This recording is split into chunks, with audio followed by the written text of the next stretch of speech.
Alright, welcome. If you're new to the channel, my name's Elliott and you're watching Rickety Ski Reviews. Today we're going to be talking about this ski boot, the Atomic Hawx Prime 120S. Although this will just be a general review for the Atomic Hawx series, as you know, Prime just kind of shows the width, so if you see like Ultra and everything else, that's just indicating the width. And the Flex is just going to be up to personal opinion, but we'll get into that a little bit more. So this is just the boot that fits me best in the Atomic Hawx series, but I would say that this is going to be a pretty generally good feel for how the Atomic Hawx series is for ski boots in general. So without further ado, let's just jump right into the review. I get a lot of questions about my boots, and to be fair, I only skied on these for the first time this season, so I was really waiting before I gave them a review. I don't think you could judge ski boots really effectively in more than like a few sessions, and I just think a lot of how you distinguish one ski boot from another is how it does throughout the season. Now, there are other things I've done where I did like a first look at the Lange Shadow series where I said, it just doesn't quite feel right to me, or like the smoothness of the Flex didn't feel right. There are big things that you can kind of feel in the shop, but for nuanced things, when you get a boot that fits right and feels right, it takes a little bit more time to find the nuanced differences. Now, first off, just generally, I bought these last summer.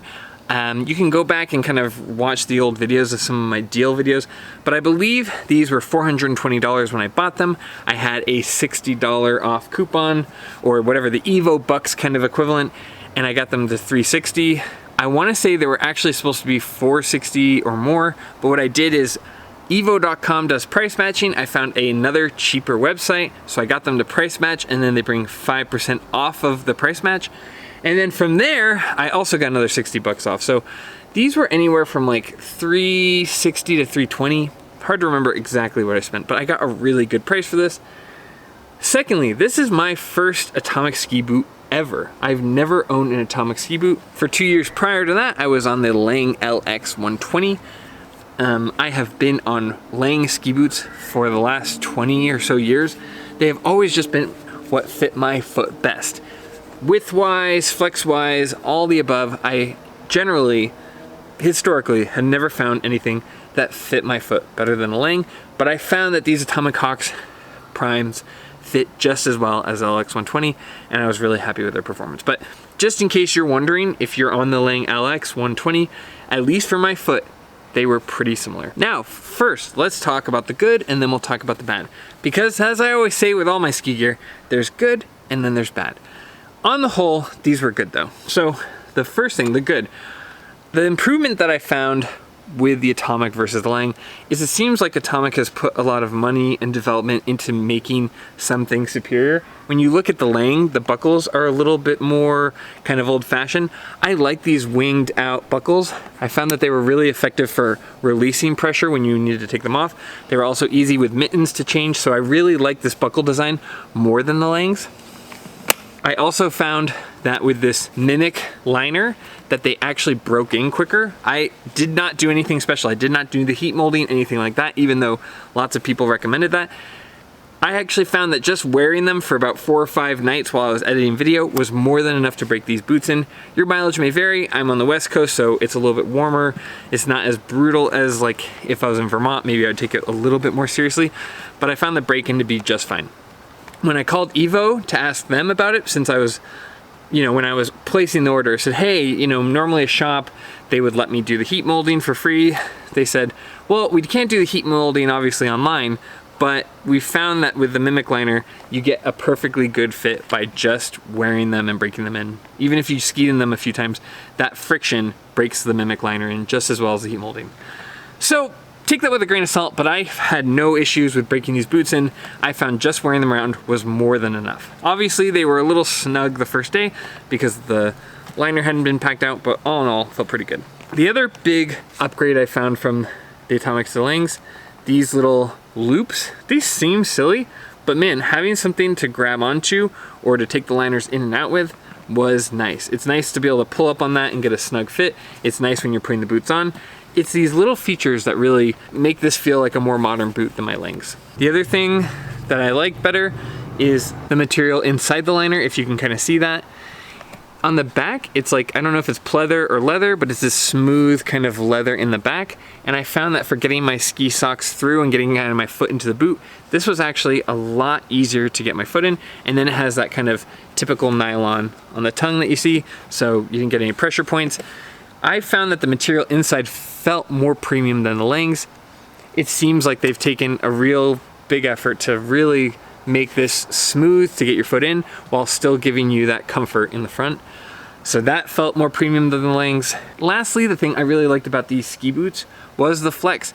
The plastic flexing, when I am putting pressure on the shins and getting the ski boot to bend, I won't do it now because it's really noisy. But that is the best part of these ski boots. This plastic is so smooth when it flexes. But also, I found the recoil to be an improvement from the Lange's. How the plastic relaxed back was a lot smoother and a little bit quicker than the Lange's. Not a lot, but a marginal amount over time. I noticed that these ski boots kind of, as the weather got warmer, held their shape and had an equally smooth flex, whereas the Lange's, depending on the weather, had a little bit more variation. I don't know if that's the plastic material or what it is, but I found that the Atomics outpaced the Lange's a little bit in that area.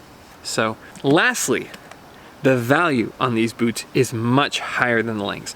Lange last year raised their prices and they did not put them on sale. The best I could find Lange boots for would be like $400 on sale, but typically they were in the ballpark of $500 to $700 for the Lange. They did not go on sale at all. There was no off-season discount, no nothing. Lange boots are just really expensive. These Atomics in the off-season were very inexpensive. They were probably, I think a total, when I looked at LX 120 versus the Prime 120, was a close to $300 difference. Now, I'm a big Lange fan. I would have bought the other boots sight unseen, but the price difference was enough for me to go, okay, maybe we need to reassess. Maybe we should go and try on some Atomics. I don't know what Lange has going on with their pricing, but they do not seem to be putting their ski boots on sale. Maybe that'll change since everybody seems to be rushing to get rid of inventory. But I was really disappointed that Lange had no kind of wiggle room with their prices. I would have been fine with getting an older version that just has different color plastic. But the value on these ski boots at $300 or $400 is significantly higher than the value of a $700 Lange boot. It just is, and this performs just as well, if not better overall. I know people with ski boots, I feel the same way. I will just throw money at it, but I'm telling you, for the money, this is a much better value and an equally high quality boot. But it's not perfect. And with that, let's talk about the negatives. Before we get into the negatives, I also want to say I'm not sponsored by Lange or Atomic or anyone. I'm not paid by anyone. I just do these YouTube videos because I care about this stuff. There's not a lot of information out of there. Most people are selling you stuff. So if you want to support the channel, please consider liking and subscribing. That's a free way to support the channel. And if you're in the market for boots and you're considering buying a boot, even if it's not this boot, I will have links down below. Just click on one of them. And if you're planning on buying with Evo, REI, wherever, just click on one of those links, and whatever purchase you make, a small percentage goes to the channel. It doesn't cost you anything extra. So if you like this kind of content, if you like people who are just being honest and you want to support me in some way without actually having to spend money, that's a free way you can do it. We also have memberships and everything else, but please consider liking, subscribing, and using the links if you need to, because it really, really helps me out. So anyway, back to the review. So I talked about the good, now let's talk about the bad, because there are downsides to the ski. The big difference I found with these boots is the quality control, or the way that they hold up, does not seem to be at the same level as Lange. My boots, within the first month, whenever I store my boots, I will make sure I buckle them. And what happened with these boots is when I went to store them, this plastic happened to get folded in on itself. And what will happen is it's folded on one side either way, and these two pieces will get wedged. Now, this has never happened on my Lange boots. When you buckle the Lange boots, these two folds will even out and you won't get this issue. What happened when I buckled these and stored them for the night is they folded onto each other and created this big divot. Now, anytime I go to put my boot on, I have to make sure I lift up this tab and that it slides, because if I'm not looking, if it even for a second gets in that position, it will push this plastic and create a wedge and basically break itself. And I found that to be really disappointing. I've never had to worry about that with another boot. I think it kind of speaks to the design of the plastic, or maybe the quality not being quite as high, because this plastic typically should just slide smoothly. And I don't know if it's the composition of the plastic or what, but I was really disappointed in that. That really shouldn't happen with such an expensive boot. Additionally, overall, I found that these broke down a little bit quicker than my Langes.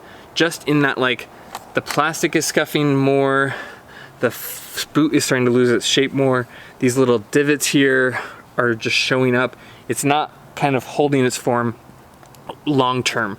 Day to day, I think it holds its form weirdly better than Lange, but year over year, I can feel these degrading at a faster rate than my Langes did. I got 2 years out of my Langes.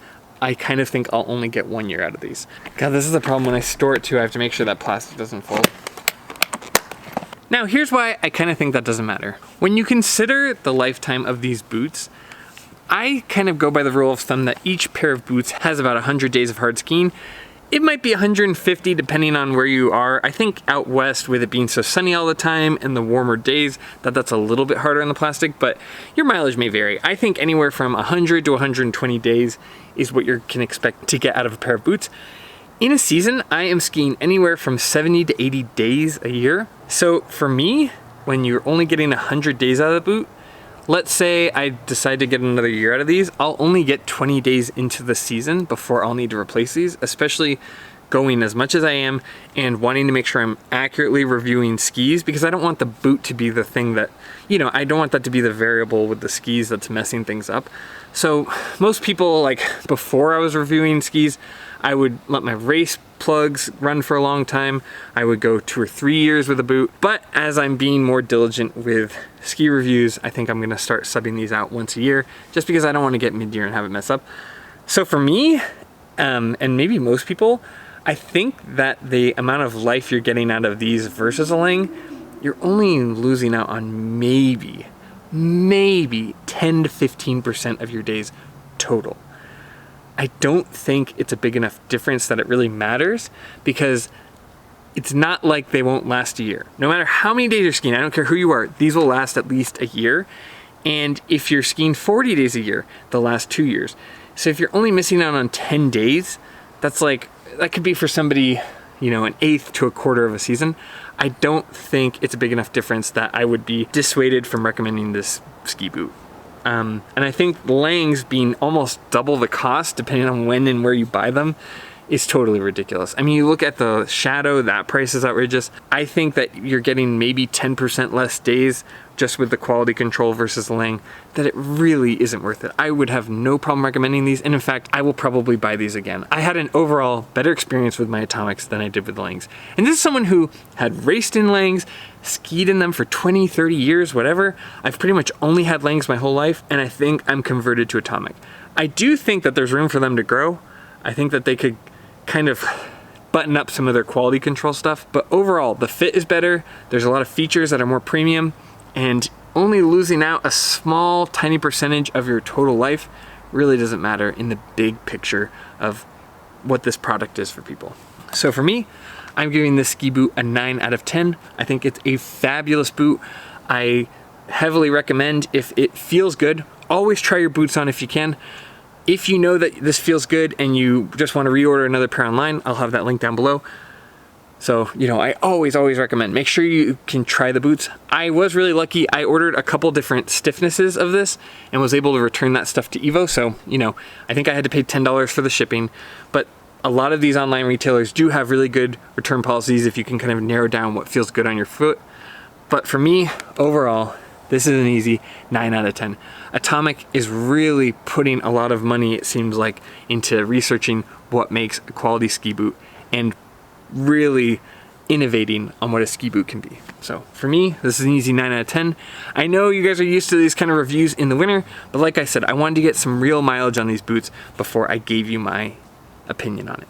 Oh, the other thing, the other downside, if you don't get the premium version, you don't get real rivets. So I kind of massacred the holes on these boots for the booster straps. If you get the 130 flex, you get all that, which is crazy. I don't like the 130 flex, I like the 120 flex. So Atomic, can you just give me the real rivets? It's like 15 cents of hardware. rather than me having to drill it out and melt the plastic because I messed it up. I know that's a me issue, but it really should just be an easy replacement of this thing. Or give us the premium pro straps on a 120. What, 10 flex and we can't have good, nice stuff? Huh? That's my last negative.